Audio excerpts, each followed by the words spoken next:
do get the disruption out on the Darkseer with the Shrapnel coming in, as well as the Arrow. And the Arrow is going to land. Ace is going to go for this first blood. Should be easy under Shrapnel with Ace. Looking for the last hit is going to be Noya. And it's first blood going the way of Cloud9 right away. Now Darkseer. Yeah, it was a very nice rotation. Yeah, Darkseer's going to have a rough time now that he's been the first blood kill, especially in this offlane. We'll have to see. I'm curious if they know that that ward is there and they de-ward it. Typically, whenever you go for that play, it's pretty obvious that spot's been warded. And it's also very, very good against this Darkseer jungle because they're able to see if he's doing these camps over here or if he's in his, actual jungle over on the left. So Slaughter does have a sentry, but it looks like he's setting up in this bottom lane. They're going to do a dual lane, or it looks like actually Slaughter is just going to sit and sap XP maybe while the Darkseer goes to jungle. Yeah, looks like that's what we're going to be doing. Darkseer's going to clarity up, and this Slaughter is going to try and sap XP. I think this is also really cool because these Iron Shells are going to shove in the wave, so Slaughter is going to be able to get XP. It's going to be constantly kept back here by the tower, so we'll see how long it takes them. Oh, very cool from Rise. Just pulling the wave over and keeping it from shoving in, so it sort of foils the Slaughter's plans unintentionally, and they're also able to farm this hard camp. Meanwhile, mid-man so getting some XP there.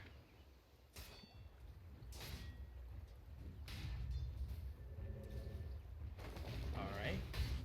That was interesting. Yufer was going for a TP somewhere, and then he just immediately stopped it, and then we got a pause coming out from the Lone Druid. Yeah, he may have had lag or something and misclicked, who knows. So up top, Hesta Joe. Up against his Lone Druid and Rubik. Fable is going to be thrown at Hesta Joe, and he's only level 1, so right now he only has that Impale.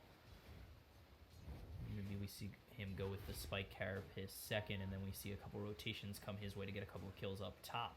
Take a look down low. Yufer up against Ace on this Juggernaut. Yufer, he might have a rough time depending on if Rise comes over with Noya, but Noya's just going to harass out this Darkseer and make sure he really can farm in this jungle. Yeah, Darkseer, a hero that really doesn't thrive when playing from behind, and he really wants to get a lot of levels this game, go to quick mech, so they can actually take some team fights with this Lone Druid. Fight around that mid game timing when this Lone Druid gets some items.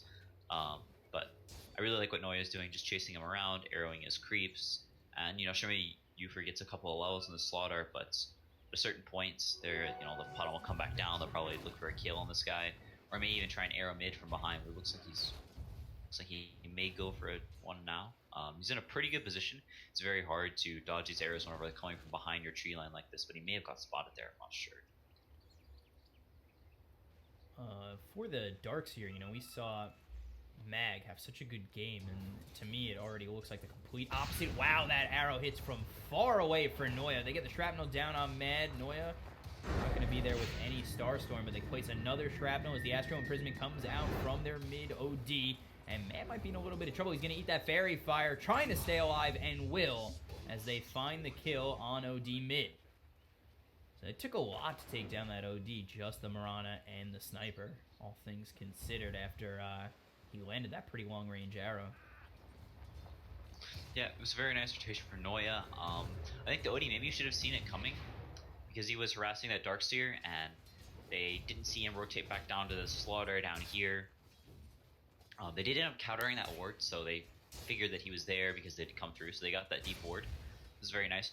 They have a little bit less info on where this Darkseer is, but yeah, catching the OD with a nice arrow, and Noya already up to level 3 as well, setting up that kill on mid. 7 Mad having the 2 Wraith Bands, and the Shrine still up as well, so if Little Harass comes through, he can always go back and heal. I feel like if you're the OD, you got to be really careful now, especially after you just went down to a Mirana. You don't have great vision up on the map to know where Rise and Noya are, so you might be looking to grab a couple of kills if you're Cloud9 with both the Shadow Demon and Mirana in this mid lane. Why not go for it again? Yeah, Hesta Joe up here with this poor man Show is having a pretty good time. Already level 4 to the 4 of Lone Druid and level 3 of Rubik. Rubik not typically known for being a great lane harasser, and they don't really have much kill potential either until this Lone Druid is level 5 with Entangles. They all have pretty wimpy right clicks between the Bear, the Lone Druid, and the Rubik, so able to sort of sit here and tank some of the beatings, but getting a lot of XP in return. Like we said, OD going down mid again. Yeah, Rise and Noya are going to make their way over. Rise gets the kill on the OD, and it's looking real pretty for Cloud9 early on. 3-0. Mad's been involved in every kill thus far, and then in the off lane, or actually, where did that take place? That took place right by these stairs. Noya gonna grab another kill on Danzig. Had that double damage, made it easy. Has his arcane boots now as well, so 4-minute arcane boots and level 4. It's extremely strong now, and they may look to pressure this Lone Druid. Up here, wow, he's on fire. Comes here, destroys this lane ward as well. Probably spotted out by this Nyx. He's going to be getting hit by Rubik around a corner or something like that. So gets that lane ward down as well. Is going to get the XP from both of these range creeps, and might even hit level 5 off of these creeps. So Noya playing extremely well this early game. Really securing several of their lanes and really farmed as well. Yeah, and he's in front of Hesta Joe in terms of XP, and if you get level 6, especially this early where you're going to have Moonlight Shadow available, you can use that aggression very well if you're the side of Cloud9. Yeah, also a very cool rotation coming up into these trees here behind where the Lone Druid is going to be farming, so with a Nyx stun, can maybe set up an arrow after that and get a kill on this Lone Druid. So just rotating all across the map and having a huge impact on all of these lanes. See if they go for it. Oh, up top, arrow's gonna hit with the impale from Hesta Joe. And they get the Spike Carapace down, trying to stun up this Lone Druid one more time. He's trying to get through the trees. Meanwhile, down low, Rise is gonna fall as well as the Darkseer. We're trying to see this kill on the Lone Druid. They do get the stun again, and Hesta Joe with the impale will find a kill on Lone Druid up top, but we do miss 2 down low as Ace gets a kill on the Darkseer, and they do take out Rise on the Shadow Demon. Yeah, so overall, things going very well for Cloud9 early on, as we expected. The Juggernaut having very good farm. The Lone Druid doing pretty well as well, but Noya with these huge rotations taking him down as well.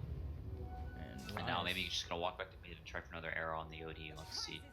Rise next to this Darkseer. Darkseer is going to scout out Rise. I'm not too sure they're going to make the rotation, but they do have Rubik heading towards mid. And they might want to go in on both Mad and Rise with the Darkseer, but he's actually going to back off, and they're not going to put any aggression towards this mid lane just yet. Meanwhile, arrow does hit on the OD. There's the shrapnel laid out. Danzig is there, and Danzig might have put himself a little bit too far forward. There's the Astral Imprisonment. Assassination is going to come out on Danzig. Ufer is looking for that Slithering Crush, but he's going to get disrupted, so now he's in a whole bunch of trouble. The Slithering Crush does hit on this Mirana Noya, and there's the Assassination thrown forward, getting another kill for Mad, and it's 8-1 Cloud9. Yeah, Noya with these early game rotations has just been masterful. Hitting arrows every single time. I don't think he's actually missed an arrow. Coming over, he may even get a kill on this Darkseer as well. It's pretty low, and Noya with the level 5 Starfall, maybe it'll take him down. Noya might be in a little bit of trouble. The Starfall does hit onto the Darkseer, as well as an Assassination coming mid from Mad, and they'll find yet another, but Rise might be in a little bit of trouble. They do pop that Moonlight Shadow. There's the Astral Imprisonment coming in from OD. Let's see if they get this kill. No, he's lit, and they won't be able to find anything. Starting to chip away. This bottom tower has 2 points in the Healing Ward already, so level 8 on the Juggernaut. So they should know where Noya is. Noya going right into these TPs, trying to leap out. He's going to get hit by that Telekinesis as well as the Slithering Crush, and 4 guys are here. They will find themselves a kill on Noya, but those are huge rotations coming out for just a Mirana. Yeah, so they do commit 4 heroes here, so Hesta Joe's going to have a free time top lane for quite a while. OD looks like he's running up here to maybe try and contest him or farm up in this top lane, but... Okay, now let's say he's just doing a jungle camp, so yeah, looks like Darkseer's probably going to TP up this top lane maybe in a second to contest his farm, but... We'll just see. Meanwhile, down low, Hesta Joe is here with the Vendetta, does get the hit onto the Rubik as well as a 2-man stun. They've got the Shrapnel out as well as the Spike Carapace. Ufer is still going to stun anyway, and he'll fall as Mad grabs a double kill down low on both the Rubik and Slardar. Yeah, they're really taking advantage of how strong their heroes are early on. It's just so many nukes. The Shrapnel is extremely strong early on. The Shadow Demon already level 5 as well, so both their supports are just very leveled and taking advantage of it, taking these small fights. Hesta Joe showing up this top lane, then TPing bottom, immediately getting that good double stun, and kind of just taking really good fight after fight, keeping up this aggression. And that's really all thanks to Noya. Noya making such good rotations, is involved in 6 of these 11 kills already, hitting just about what seems like every arrow. And that really opened up the game for Cloud9 as they are just pushing well far ahead. as they are already 4,000 net worth in front. Yeah, already working towards the Ags. Still have the point booster in just a second. Has enough gold for it, so working towards that Ag Item's probably going to have it pretty quick this game because of the start he had, almost level 7. And just some sopping up some of that farm mid while they took down this bottom lane. So they get the bottom tier 1. They have a rotation coming in from Noya. But Noya's just going to clean up top, get himself some farm. Meanwhile, mid Astral Imprisonment comes out onto the OD. And there's the Spike Carapace that I was talking about with the Blade here coming in from Ace. And they're going to find themselves a kill. Ufer in a little bit of trouble. Hesta Joe just hitting away at this starter with the Slithering Crush. Not going to be enough as the Omni Slash comes through from Ace. He's going to try and avoid all of the damage with the Moonlight Shadow. He's going to get out with just about 50 health. They're looking to grab themselves a kill on Lone Druid, and they will, as Darkseer has to run for his life, and they lose 3 on the side of Digital Company. The assassination comes in on Danzig, but it's just not enough as he walks away with just 35 health. That was a huge double stun. Noya cleaning up Darkseer. Yeah, I was not expecting up that. By the top rune. Danzig still walking around with just 50 health.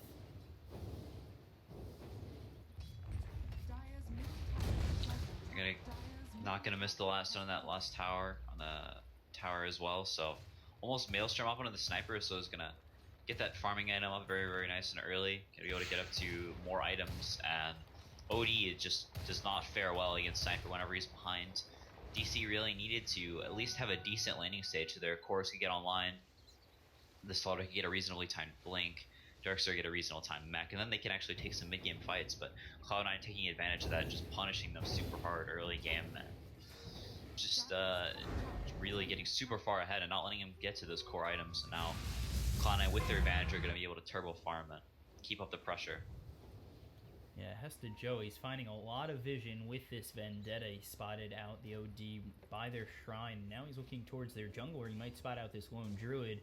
And that could definitely put the Lone Druid in trouble as they're already so far behind. If they pick him off again, it's just not going to look good for the side of Digital Company up against Cloud9.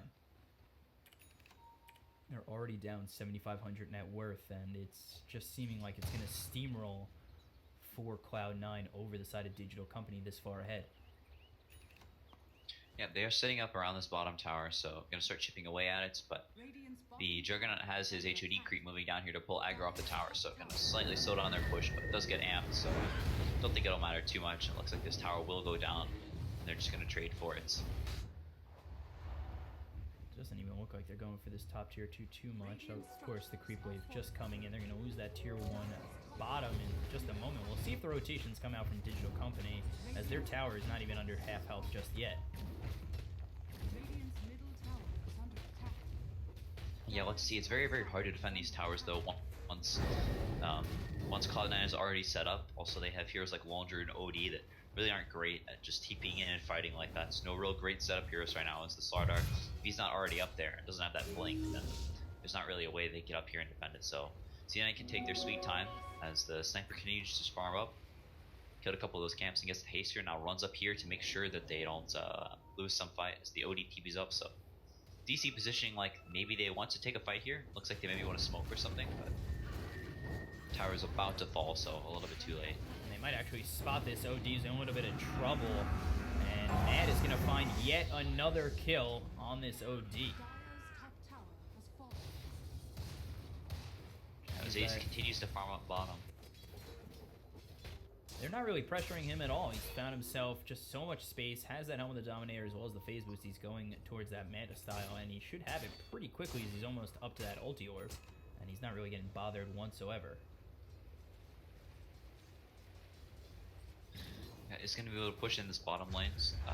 The Slaughter at least is halfway to his blink, so only 1,000 gold left. And is headed down to this bottom lane to farm it up. There's Danzig getting hit with both the Vendetta and the Impale, as well as the assassination coming in from Mad. They'll find themselves yet another kill up top. Yeah, it looks like he's actually going for the Blink Dagger and Sniper, and I really like this because the DC as of now, without this Blink Dagger and Slaughter, the only way they have to get on top of this Sniper is just running at him, and if he has this Blink Dagger, it just makes it almost impossible for him to do that. As well, in combination with this bottom ult, he can always be invis, then shooting, and then blinking to another place and going invis again. Just lets them continue to kite DC's lineup with this, Mirana ult and just playing these fights where they get the jump, they have the Nyx, they get on top of them, and they just sort of run them over and never let DC have the chance to sit there and right-click, because it's sort of what their cores do, combined with the slaughter.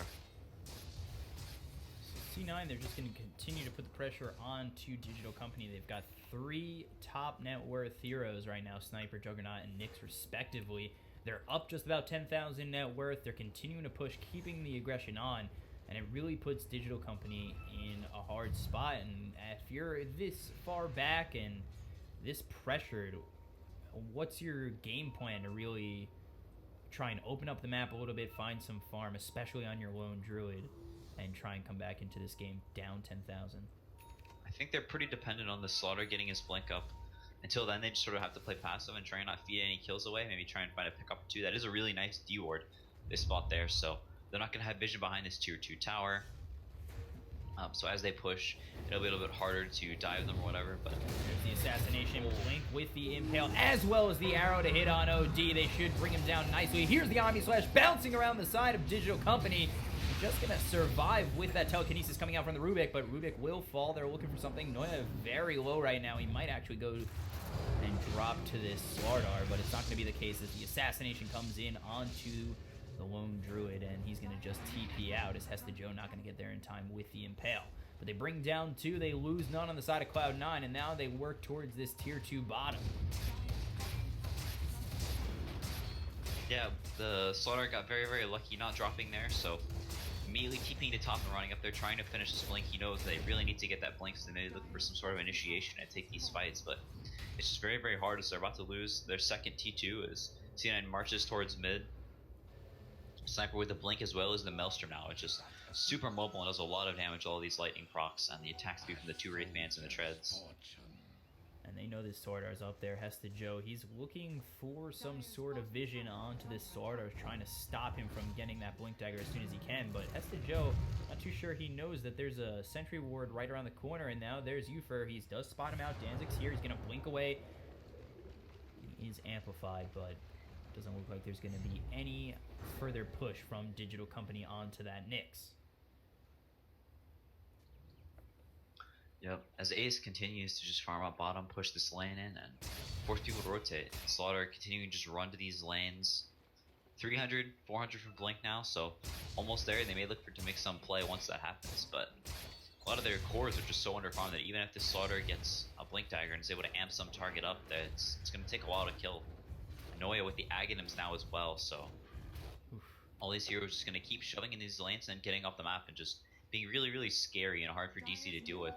Juggernaut shoves up bottom, and he can maybe go another wave and spin TB out, but decides to back up, play it safe, and not push out another wave. And DC just never really knows where any of Cloud9's heroes are. This Nyx is always missing, and they have to play very, very scared and just going to get continually out-farmed.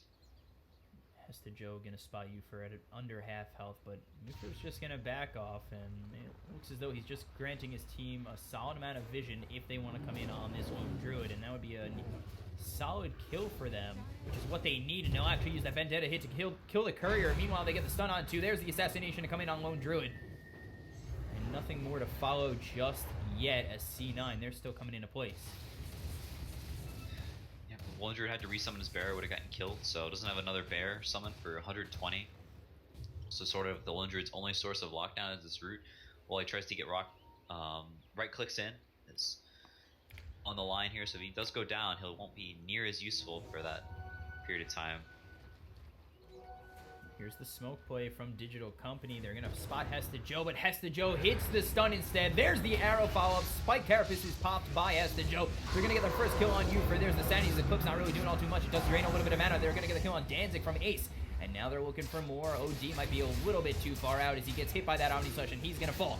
Mad. Going to be feared up by this Lone Druid as Darkseer and Lone Druid Delta maneuver out of there, and they want to get as far away from this side of Cloud9 as they can.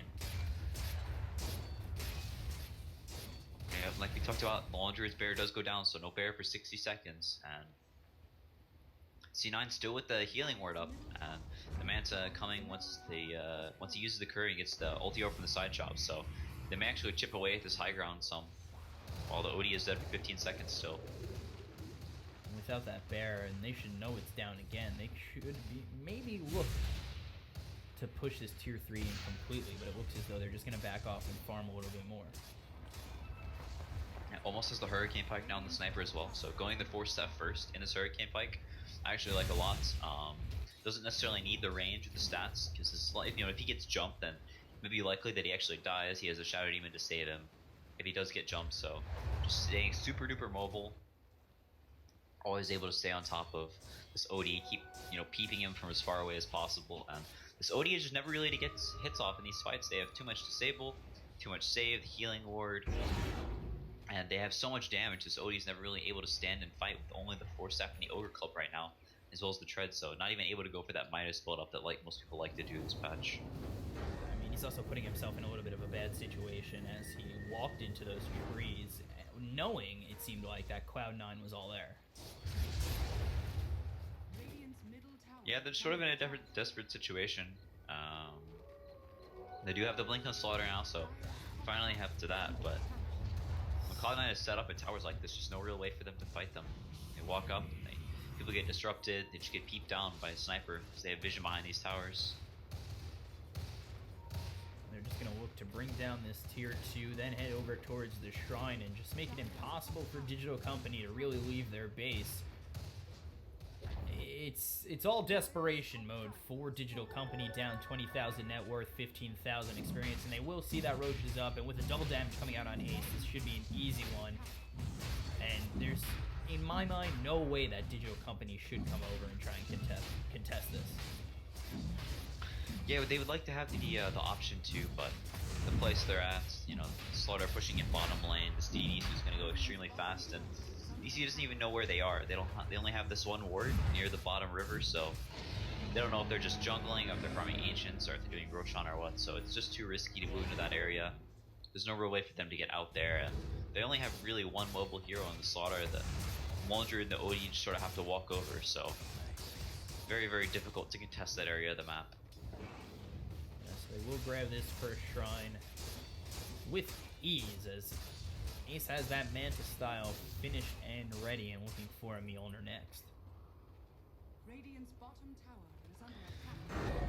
Yeah, the launcher working towards that Maelstrom, at the very least, so will have a little bit more damage a bit, so maybe have a little bit more kill potential, along with the Slaughter amplified damage if they can focus down 1 or 2 targets at a time when we take these fights like that. But Sniper has the Hurricane Pike up now as well, so just incredibly good at kiting between the Hurricane Pike and the Blink. Just very, very mobile and hard to stay on, or even get to.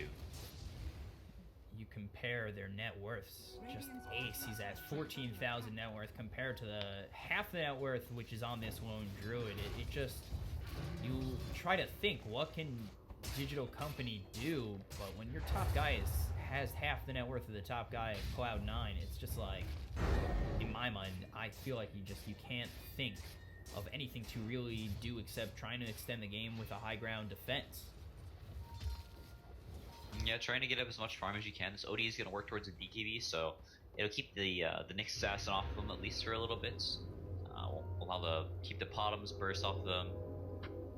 We'll still be susceptible to the Omni Slash and such, but maybe keep him alive a little bit longer. Just have the 2 null talismans as well as the finished Hurricane Pike, so a little bit more survival, up to 1500 HP, but still takes a beating from that mana burn, which was left at level 1, so 4-1-4, the usual build, not changing enough against this OD.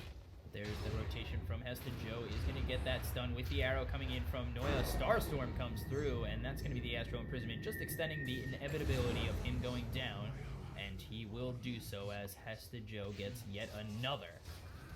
So we take a look over mid. Assassination going to be thrown at this Darkseer, bring down to about half health, and they'll look to get this tier 3 mid. Rubik does have Shrapnel, so a pretty solid high ground defense skill. Just back up these creeps and kind of extend this game as long as they can. Yep. Still has 2 charges after this one wears out, but Jug does have healing ward, so not the biggest deal in the world for Cloud9. As long as he keeps this alive, then they should be able to continue pushing.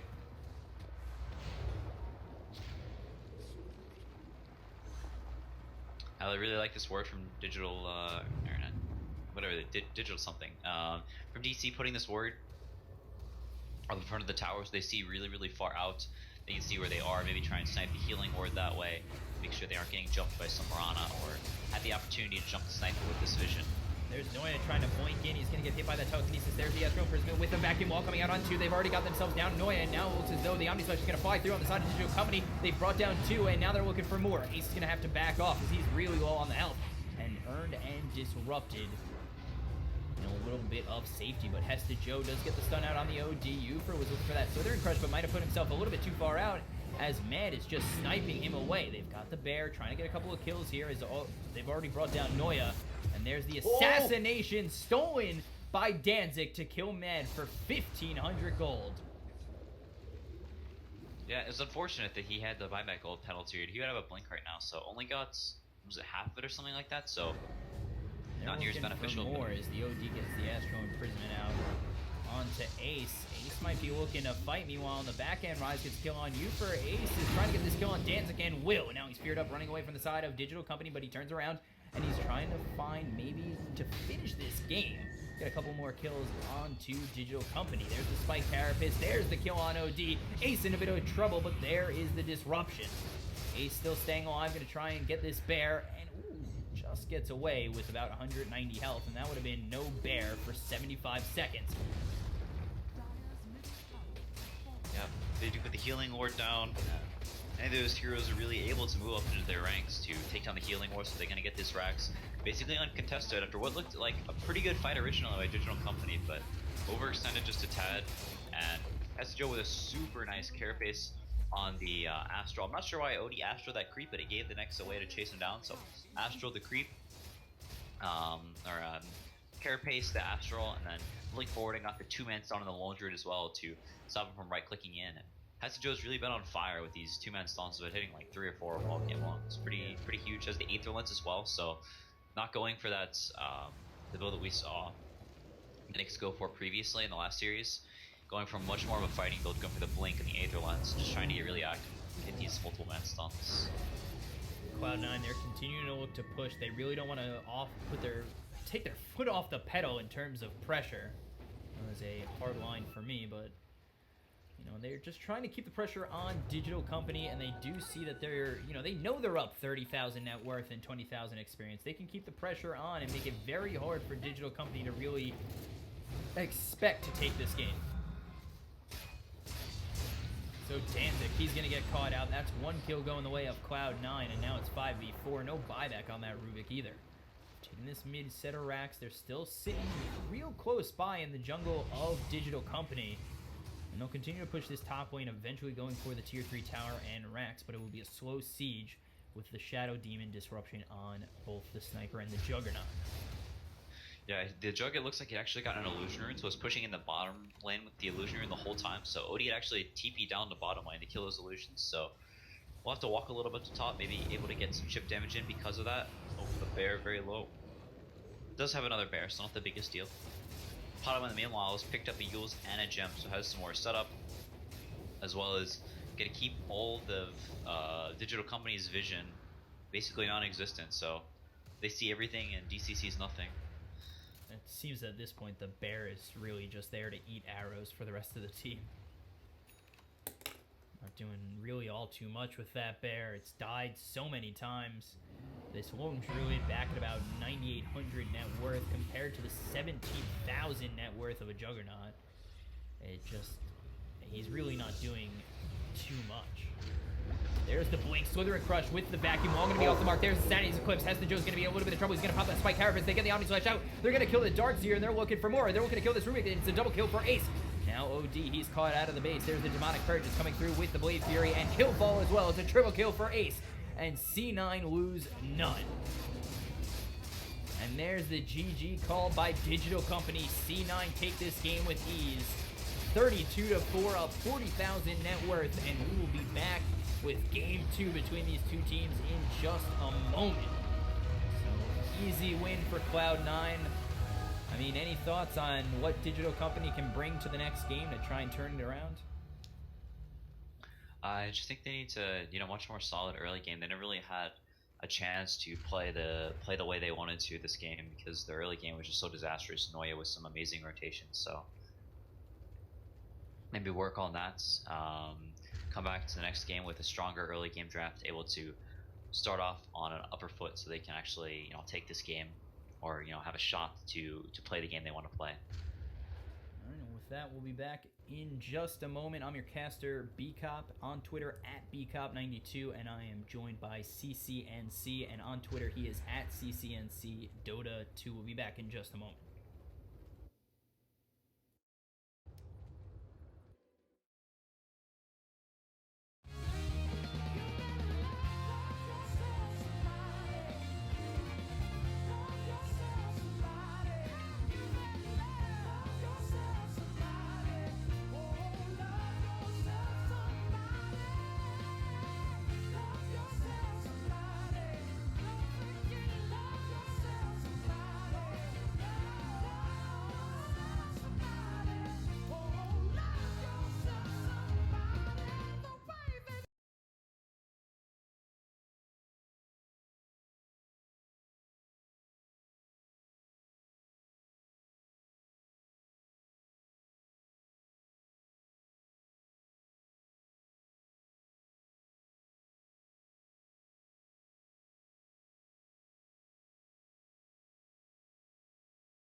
or last game, but this game opting to ban the Shadow Demon instead, and then taking the Luna for themselves. So curious to see what Cloud9's response is. Luna is an extremely strong hero right now, just because she farms so fast. It's insane. She's really strong in lane, has high armor, she's good at team fight. She's basically just good at everything. Cloud9 responds with the Darkseer Slardar, what DC opened with last game, so maybe a little bit of disrespect, a little, we can beat you with exactly what you picked.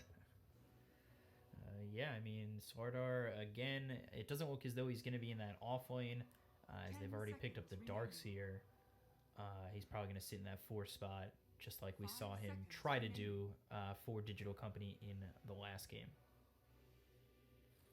So, Digital Company, they're going to pick up that Earth Spirit. Now they've got Luna and Earth Spirit up against this Darkseer and Swardar. And Darkseer and Swardar, if played properly, can be a solid combo up against just about anything. Yeah, Darkseer is probably the best offliner versus Luna. It's one of the only offliners that has like a very good win rate versus Luna, just because she's a hero that doesn't like getting run at super early on, and once the Darkseer gets level 5, 3, level 7, depends on the heroes that you have with her, you can just sort of run at this Luna and kill him, take his tower, take over his jungle, and just continue to run at him all game long. The illusion that the Darkseer wall makes is very, very good. Just overall, hero that's very, very good against Luna, and whereas when it was picked last game, it was against a Jug, which is probably one of the worst heroes Darkseer can be against. So, this opening that DC took last game and that Cloud9 took this game was considerably better versus DC's heroes than it was versus Cloud9's last game. So, we'll have to see if they can, once again, if they can deal with the pressure that Cloud9 is looking to put on. They're sort of countered by picking the Earth Spirit of their own, so maybe looking to put pressure on mid, sort of like Cloud9 did last game. But in this Darkseer Slardar, Earth Spirit's not really great at dealing with those heroes. Once the Darkseer gets some levels, and the Slardar just comes running in with an Ion Shell on him. Earth Spirit is typically only good at killing one hero early on, not great in try-v-try or in these scenarios versus dual lanes, because he sort of rolls in and then just dies, because he doesn't really do too much damage on multiple heroes until he has his ultimate, so we'll have to see. And we saw the difference between when a Darkseer gets a lot of farm and when a Darkseer is just struggling heavily. We saw the Darkseer perform very well with Mag on the Darkseer, and then last game we saw a Darkseer that was just famished for farm and just really couldn't do anything. And it's really, to me, it seems like it's one or the other. You're never really going to get something in between. Yeah, Darkseer is a very snowbally hero. He can have, just decent games, but they're typically not super common. I think so far it's looking like a very good Darkseer game.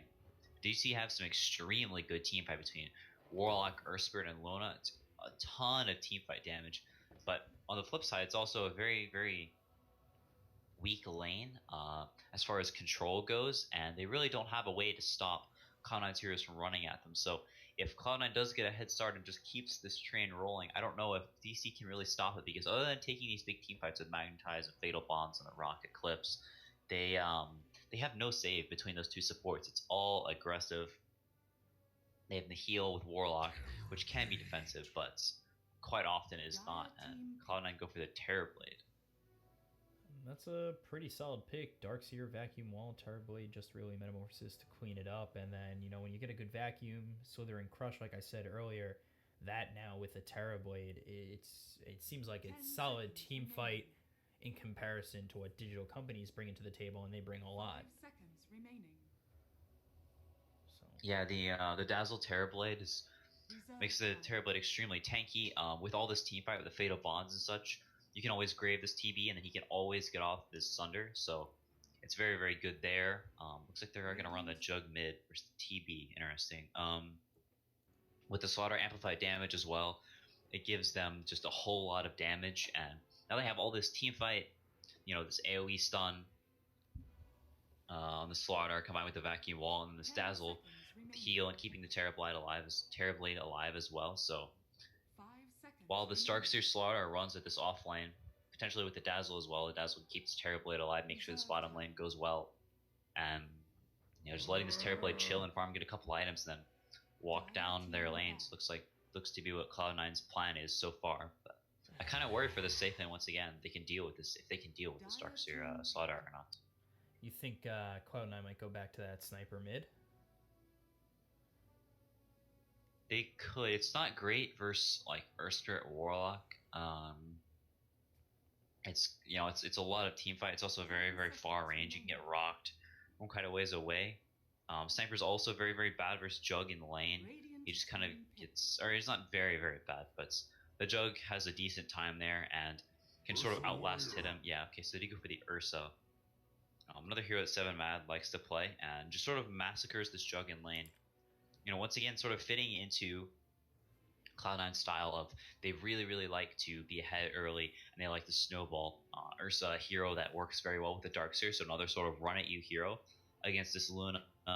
This Jug is going to have a terrible time in the lane, and Earth Spirit can't really bother an Ursa either. So maybe once the Jug gets level 5 or so, they can 3 level 5 they can get a kill with Earth Spirit, but by that point the Ursa will just sort of turn and kill the Juggernaut. So I really worry for for their lanes. Once again, I feel like DC may get run over in this laning stage again. We'll have to see. But if they can make it through, they have some insane AoE damage. So we'll have to see how this laning stage goes. Yeah, with the Rock, Eclipse, Epicenter, Omni Slash, it's a lot to overcome in a team fight. But like you said, if Cloud9 can find themselves out in front, shouldn't really be too much trouble. So we take a look at both sides. This time, Ufer is going to be on the Warlock. Danzig going to be playing the Earth Spirit. Kumon on the Luna. Terzin with the Juggernaut. And Tira Bait on the Sand King. For the other side, Cloud9. Mad going to be on that Ursa. Noya on the Slardar. Rise is going to be up on that Dazzle. Hesta Joe on the Darkseer. And then finally, Ace with that Terrorblade. So it is going to be that roaming Noya position 4. And if he's as effective as he is early that he was with the Mirana last game, like you said, they can run away with this game quite easily. Yeah, he played extremely well last game, had some really good rotations. We'll see if he starts top initially, before he waits a little bit, lets the Darkseer get a couple levels, and then comes up there afterwards. He may end up starting bottom with this Terrorblade Dazzle and help zone the Sand King. We'll have to see what he goes for. I think he may end up starting bottom and then coming top after a little bit. We'll see. They have smoked, so they may all smoke out together and sort of scout the lanes, see what they want to do, because they do want to put this dual lane against the trial lane of DC. So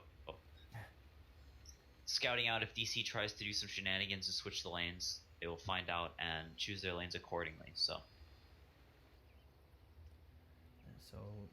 lanes, definitely see if Hesta Joe goes into that safe lane. Probably not with the Terrorblade pick. He'll probably be in that off lane. Noya roaming, Rise supporting, Mad with that Ursa, and then you said Jug mid, Luna safe lane, off lane is gonna be the Sand King, or actually it's gonna be is it gonna be Warlock? Was you for the off laner? Completely forgot. Holy crap. no, Ufer played the Slaughter last game.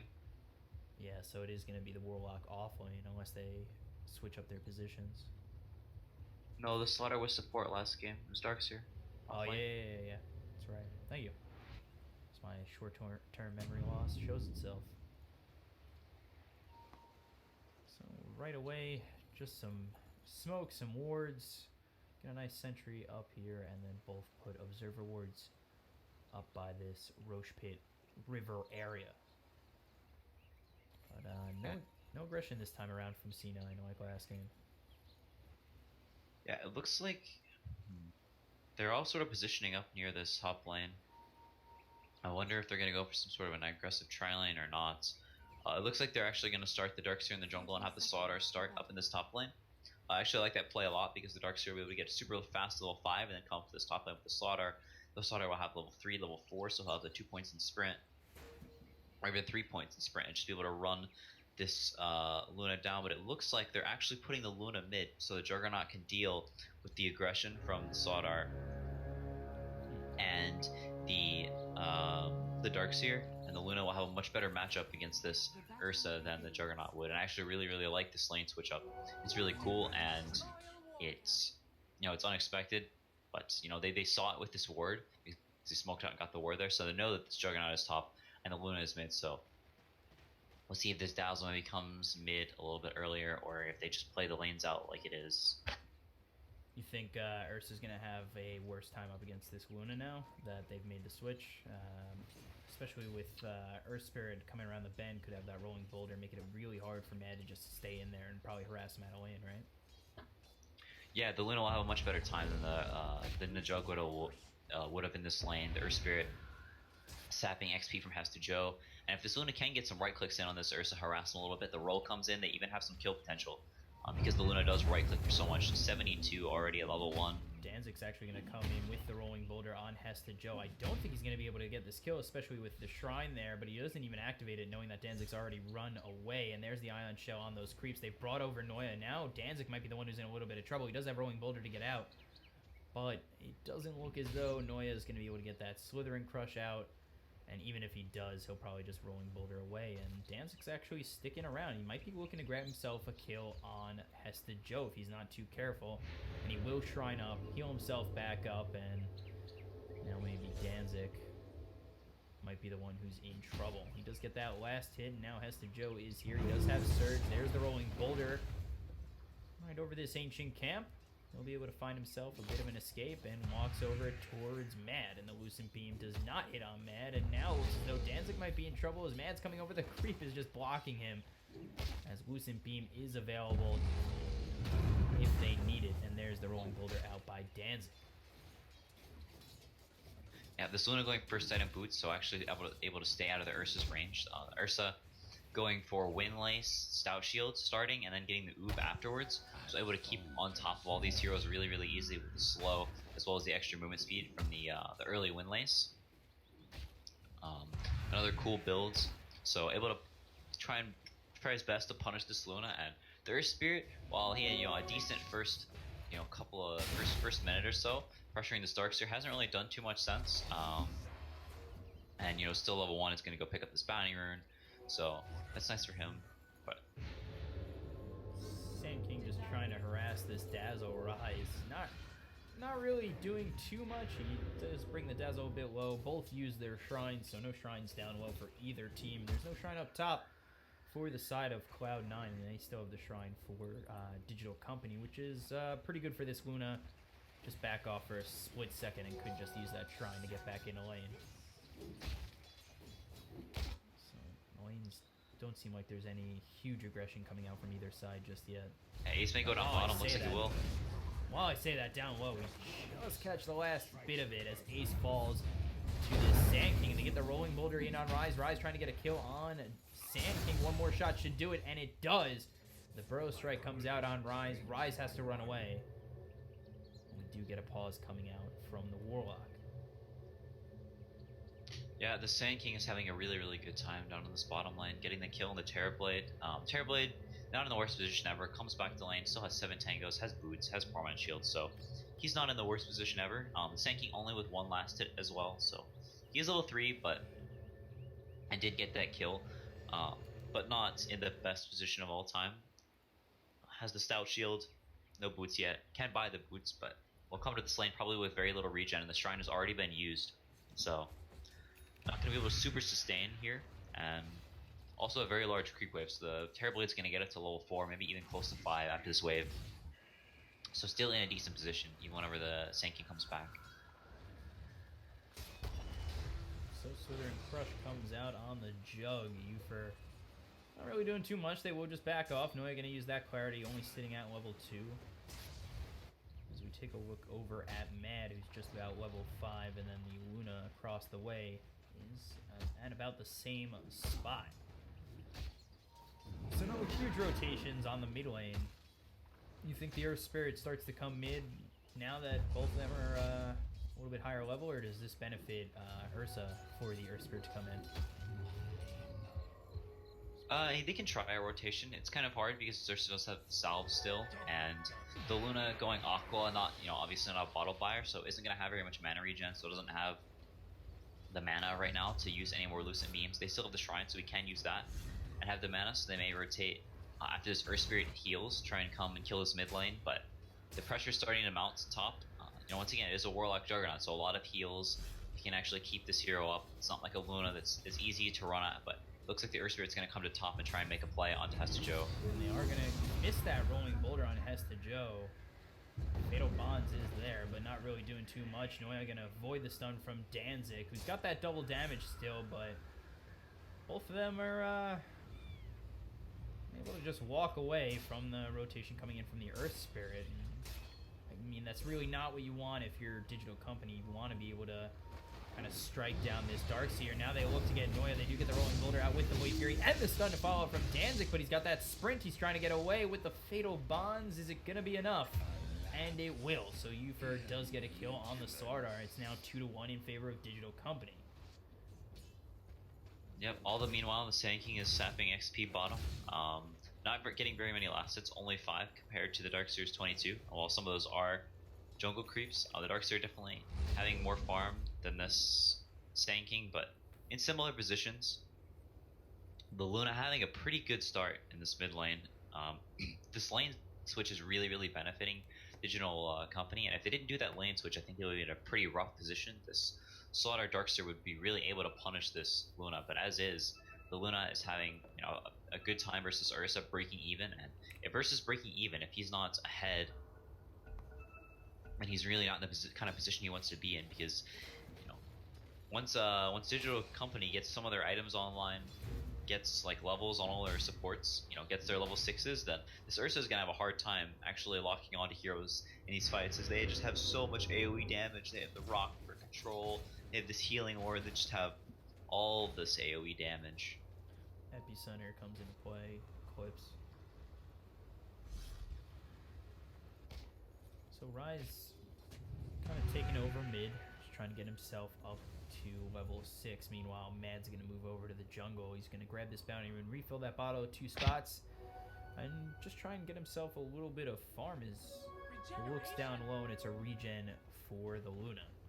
So look up top, Noya just making a nuisance over by this Juggernaut.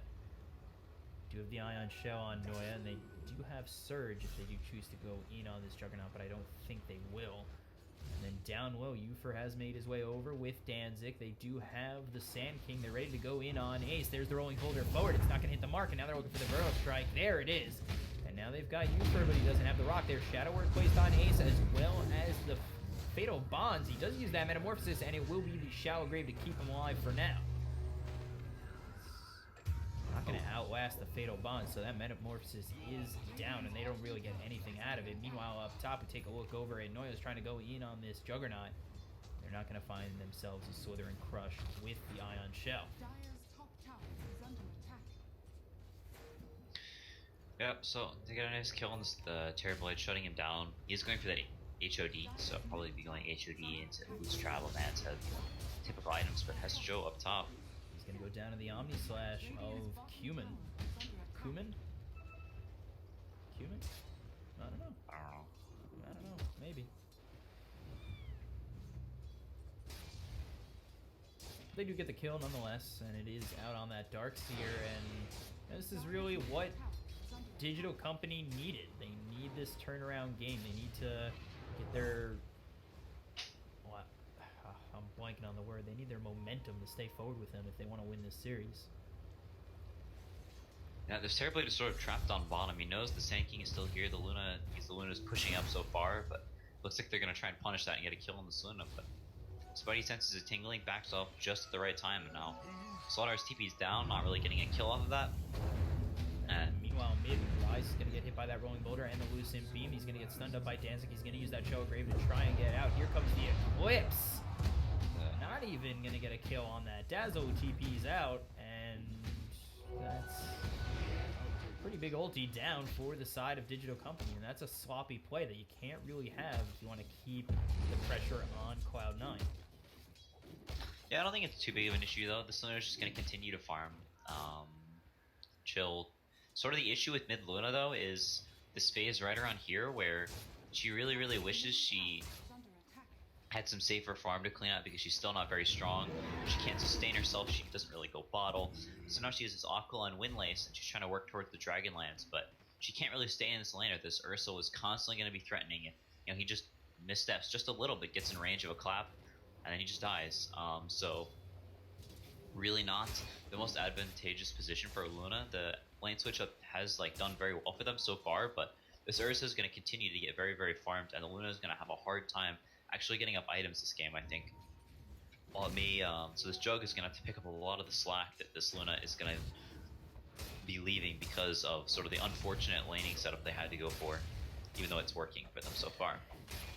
And the Juggernaut's doing all right. He's got 3,700 net worth. He's farming away. He's not really getting punished too much up top, as they don't have a Blink Dagger on Noya yet, and they won't for a long time. So they can't really get in the face of this Juggernaut too easily. Yeah, he's just continuing to farm. The Ursa's still in net worth. Top of the charts. He's going to go for the Morbid Mask, so maybe trying to get that Roshan and then run at some of these early towers, but as is, the Sand King having a pretty nice time as well. Up to level 7 now. Gonna farm this whole wave, has his Tranquil Boots, working towards that Blink Dagger, already with 700 gold, so he's definitely not in the worst of spots. Almost the HOD up on the Terrorblade, then maybe they try and take this bottom tower, but it's always hard as this Earth Spirit can rotate in, but top looks like Oro is going to go down. Yeah, Ufer is going to get hit by that Slithering Crush, vacuum back in. They did have the Surge out on Noya. They got the Slithering Crush to land on the Warlock, and they get the easy kill with both of them having an Ion Shell around them. So this leaves Juggernaut alone, gets some more gold going the way of Noya on this Slardar, but still, again, very far away from that Blink Dagger, and something that Cloud9 is going to be relying on to get their initiation onto the side of Digital Company. So now, Sand King might have gone out a little bit too far. Is okay under tower with that Sandstorm. Here comes the Roll Builder out on Ace. Now they might be looking for a Burrow Strike. They do get the stun from Danzig, and here comes the Rock, and now it's going to be followed up by that Burrow Strike, and Ace is going to be brought down. He's going to use that Shallow Grave, and Ace just standing still. Now he's going to try and TP out, but he will fall to Danzig, as the entire side of Digital Company has made their way bottom. Now, meanwhile, Mad trying to take advantage of that, has gotten the Morbid Mask, so he's going to go take this Roshan. With all of DC's big ultimates down and a lot of their TPs, they may not be able to punish this, as well as the mid tower going down. So even though they lose the Terrorblade and the Dazzle, not the worst thing in the world is they're going to get Roshan and this mid tower. So, while Cloud9 definitely not happy with the way this early game has gone, at least getting this Roshan, so things not in the worst place ever. Yeah, they also lose their tier 1 bottom to go along with that.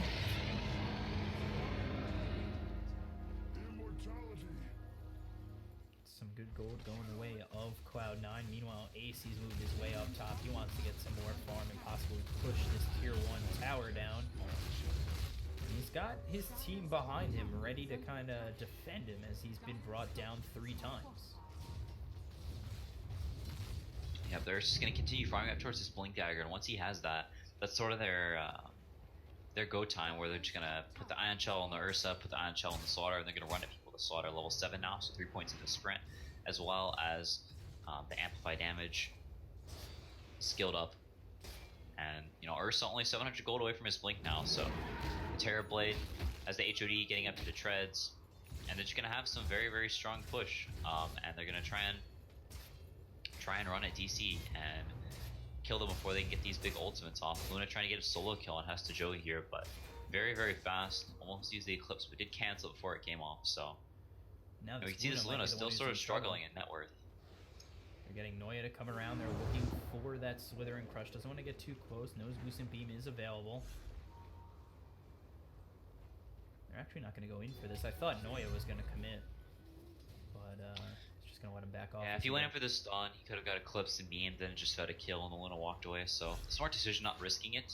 It looks like Ace is going to go down the other side of the map. Ace in a whole bunch of trouble. There's the Magnetize coming out from Danzig. Ufer's going to have that Fatal Bonds. Omni Slash used as well, but there's the Sunder to get him back to full. Here comes Noya, but Ace still in a whole bunch of trouble, and it will be Danzig who gets the kill. But on the back end, Noya finds one on Ufer, so it's a 1-for-1 trade thus far. And now Mad, he's made his way over. He's got the Aegis. He's looking for a couple of return kills. Gonna get kicked back by Danzig, but slithering forward is Noya, still looking for something. He's got the amplified damage out on Danzig, and he is slowed up by this Satyr. Yeah, this getting the super fast Satyr just able to, and really counters a lot of their run at you heroes. So it's pretty cool that he particularly found this creep, got a little bit lucky with the creep spawns, but does get this little satyr, so saves himself and his Earth Spirit there. He's not able to clean it up, and Sand King about to finish up Blink, so with this Blink, Dire's, you know, they're both sort of hitting their Blink timings at the same time, and it sort of comes down to who gets the better jump that they can find, particular heroes, get map control, and a perfect scan. Looks like they may get Luna off of that scan. Luna's gonna TP out right in time. Felt it coming. You know, some of these players, they get, like you said earlier, a spider sense about being got on, and that was it right there. Radiant's top tower is under attack. Yeah, TP's out just in time. Looks like they still may get to bottom towers. They are all here grouping up. DC not wanting to contest that while they are set up. The Warlock not with a TP or Spirit neither, so looks like they may try and trade for mid, but Cloud9 also looks like they kind of want to fight for mid. The Ursa still having the Aegis as well as the Blink Dagger now, so they may try and take the fight here, but they do have the Satyr, so it's kind of hard to fight around that. Dire's Mad just gonna clean up these creeps. Backing off is the side of Digital Company, and they're actually just gonna TP away. They know that Ace is bottom, and they only send the Sand King over, so.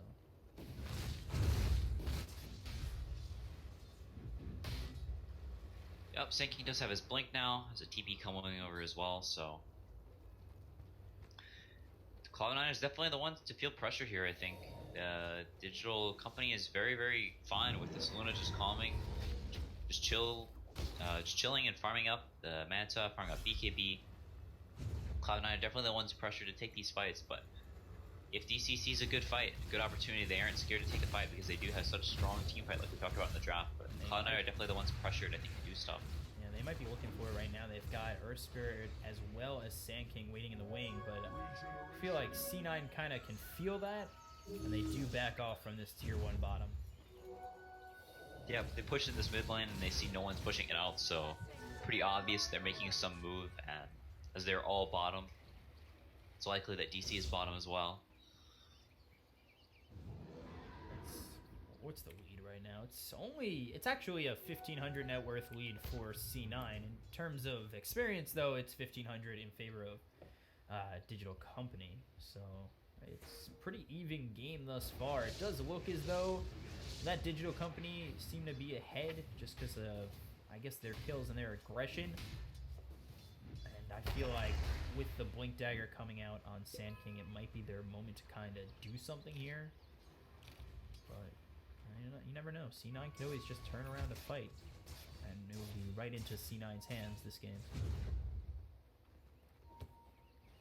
Yeah, they are going to try and push on this mid tower with the Luna. They still have that Satyr creep, and the Luna almost the Yasha now, so like we said before, DC's team fight is very strong, and I think Cloud9 needs to be a little bit worried right now as the Ursa's Aegis has worn off, so they're not super keen about fighting right now. And it's probably why DC is so brave is to push out mid like this, is they know Ursa has no Aegis, they have the Warlock heal and the Rock to counter initiate if Cloud9 tries to jump in with Slardar, Blink, Ursa, the Vacuum, so a lot of it does come down to initiation, but DC has such good counter initiation.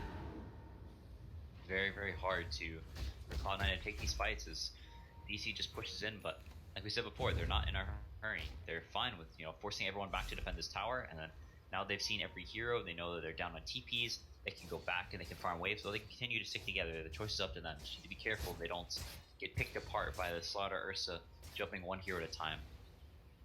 It looks as though that Cloud9 are going to smoke and try and come around to the side of Digital Company, and I don't think Digital Company know this is coming. They're still staying stationary in the spots they want to be in these trees. Coming around the bend is Noya. Danzig is going to start to back up. He gets spotted by Noya. He's going to get hit with that Solar Crush. Here comes the Eclipse with the Rock getting dropped. And now they're going to have the Eclipse rain down on Hesta Joe that's already 2 dead. Get a little bit of lag here. There's the Omni Slash falling through. And it's not going to do too much more, but Ace might have been out a little bit too far. There's the Lucent Beam. He tries to turn this around. Ursa, Mad is going to find himself a double kill as he brings down the Earth Spirit as well as the Luna. Now he continues to look for more as the Burrow Strike is out from Sand King as well as blinking to find himself some distance, but Mad, he's still chasing on, sees that haste there for the Sand King, and Sand King will get out free of charge. Yeah, they had a really, really nice ward. They were in the trees unexpectedly. I like that they kept the Terrorblade out in front, so they weren't able to Epicenter and rock all of them. So the Terrorblade was sort of kept alive, was able to get some right clicks off and force them back. They do lose the tier 2, but not the worst thing in the world for Cloud9. And I think they're okay with that trade, as you know Dire uses all of their ultimates and they don't really lose too much off of it. So they get the Luna, so the Ursa getting closer to that Basher, so maybe he can get some key kills on some of these cores. So they're split pushing. Forces the Juggernaut back top, and both teams just continuing to farm. But the Luna getting killed there sets him back quite a bit. Gonna go for the Hurricane Pike now so we can kite the Ursa a little bit more in these fights, keep him off of him, as that's really one of the only big threats to him is these Blink Initiators getting on top of the Luna and bursting him down. Because he does have so much counter initiation on his team. Take a look at the net worth real quick. It's starting to favor Digital Company, and the XP still in that 1500 range in favor of Digital Company. We take a look over at this. Luna has that Yasha as well as the Dragon Lance. Like we said, going for that Hurricane Pike. It looks as though maybe Digital Company are going to try and sit back and farm a little bit more, look for that next power spike before they go in on the side of Cloud9. But do you think sitting back like that's going to be beneficial for them, or does that really benefit C9, who's looking to get some farm back on Ace as well as Ursa? I think DC sitting back and farming until their ultimates are up is perfectly fine. Looks like they're going to come down top and continue to use this timing they have with these ults because they are back up at this point. Earth Spirit's not there, so Cloud9 may try and take a fight, but this tower is going to die very quickly, so if they don't get set up in a hurry, then this tower will fall. But I think both teams are reasonably fine with waiting around for a little bit, but the later this game goes, Luna Juggernauts, this Ursa is going to have a hard time dealing with those cores, while the Terrorblade will do quite well versus them. This Ursa just is not going to be able to deal with them too much, and Cloud9 does have the advantage of having better initiation between the Ursa and the Slaughter with the Darkseer back wall, so if they can hit some huge AoE stun, then they can take these fights. But it's sort of a battle of initiation versus counter initiation. Dire not really one to start off these fights. They just sort of sit and hit the buildings with the Luna and the Juggernaut, and they wait for them to get jumped and counter initiate with the Rock and the Epicenter and stuff like that. So it depends very much about the initiation, how things go. But Dire's gonna Digital Chaos is gonna force them back to base. Digital Company coming in as mad. They're going to try and get that poison touch. There's the vacuum wall. They drop the Eclipse, and as well as an Epicenter on the back end of that. That's the second poor Epicenter we've seen again. There's the Slithering Crush coming out on Noya on 2. Here comes the stun. Rock will be dropped on 3, and you wish you had that Eclipse now as the Luna falls. They've got the Fatal Bonds and the Magnetize. They get the Slithering Crush out onto this Warlock. They've brought down a third. Danzig's in a whole bunch of trouble, but he will get the kill on Noya before he falls. Danzig still running away. One more shot from Ace will do it. And it is a 2-for-4 trade in favor of Cloud9.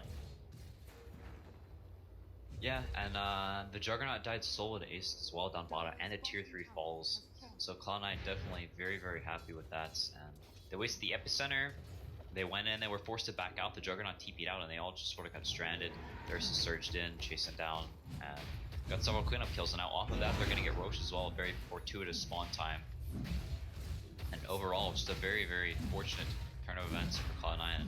A game that was slowly sort of sliding into DC's favor has jumped back to Cloud9. It's control of the game with the Ursa almost having the BKB now as well, so not going to be able to be controlled in these fights at all and just be able to tear apart these squishy supports like the Warlock. It looked... That fight definitely could have been Digital Company's if they had just... I mean, honestly, if they had that Eclipse and Epicenter. The Eclipse kind of... It hit on Noya for a little bit and then did nothing as they backed out with it on. And then, like you saw, Epicenter was just... it just happened. It didn't really do anything. So without that, and then they had that good rock drop by the Warlock. If you have the Epicenter there with the Eclipse, maybe this game all of a sudden is completely Digital Company's. Yeah, this Luna is just so... She's not super poor, but she's not in a position where she can't really fight the cores of Cloud9 right now. She can't stand and hit the Terrorblade or hit the Ursa. She sort of has to run. She has to have her team stunning them, and You know, they did get the rock or whatever, it was nice, but I don't think the epicenter being missed was the biggest deal. It's just that they sort of missed the initiation, and Radiant was able to get the 2-man stun, so they got He's going to be in a bit of trouble. There's the blink from Mad, and then he tries to force staff himself away, and then the blink in from Noya with the Slithering Crush will get the kill on Yufer. So now without this Warlock, they've got the Weave and might be able to grab themselves another tier 3. They will use the Metamorphosis. There's the Silence out onto this Hard Art. Burrow Strike comes in from the Sand King. They are going to use this Eclipse a little bit better this time around. It will get themselves a kill onto Noya. Now trying to run away is Danzig. He's getting hit by that Metamorphosis Terrorblade. Now it looks as though they're looking for... Oof. That was an Epicenter attempt again, and he just goes right into the hands of Mad. Gonna get blinked on and taken out by the side of Cloud9. It's just another failed Epicenter that they really needed, especially with a still Metamorphosis, and now they've got the rock dropped onto the side of Cloud9. There's the vacuum wall on 3. They're looking for more. Mad getting a little bit low. Mad does have that Aegis. He's going to be saved by that Shallow Grave. Here comes the Blade Fury of the Juggernaut. Meanwhile, they're going to take out the Sand King again. He bought back and immediately died. And there's the BKB for Mad. So if he wants to turn this around and go in again, he might have the ability to. He comes in, gets the bash out on Warlock, and they finally finish off that Aegis. There it is. There's the BKB pop, but he's at about half health. Ace trying to turn this around. There's the Blade Fury coming in from Juggernaut. And now it looks as though this Luna's going to try and get away. There is the vacuum. Slithering Crush on 2. They bring down the Luna, who has buyback. Danzig trying to run away. Noya is here. Meanwhile, on the top end, Man's going to get a kill on Uber. They've got 2 left. That's just the Earth Spirit as well as the Juggernaut. Now they're going to lose that Earth Spirit. And now it looks as though they're going to lose the entire team as Juggernaut falls as well. It's an entire team wipe for the side of Cloud9 as well as this top tier 3 in Rax. Yeah, they may also just all run down to bottom and get the bottom racks as well, because the tier 3 is down. Juggernaut, Luna's still dead for 40 and 20 seconds respectively. They may force them to use buybacks or just take another set of racks. Even though Ace's ult, or Metamorphosis wore out in the middle of the fight, still able to take it with a couple really nice crushes for Noya. And those reflections and the replicate of the Luna, the Glaive's just destroying his own team. Terrorblade Reflection extremely good versus Luna because the Glaive's just bouncing around and oh, they call it. Yeah, there it is. GG Digital Company. They lose 2-0. Cloud9 will move on to verse Vega tomorrow, 12 p.m. Eastern time. So an easy 2-0 for C9 here. And that's it for us today. I am your caster, Bcop, at Bcop92 on Twitter. I am joined by CCNC, and on Twitter it is at CCNC Dota 2. We're going to be back tomorrow, 12 Eastern, C9 versus Vega. From just this series alone from C9, what do you expect between C9 and Vega? I think they're pretty evenly matched teams. C9 is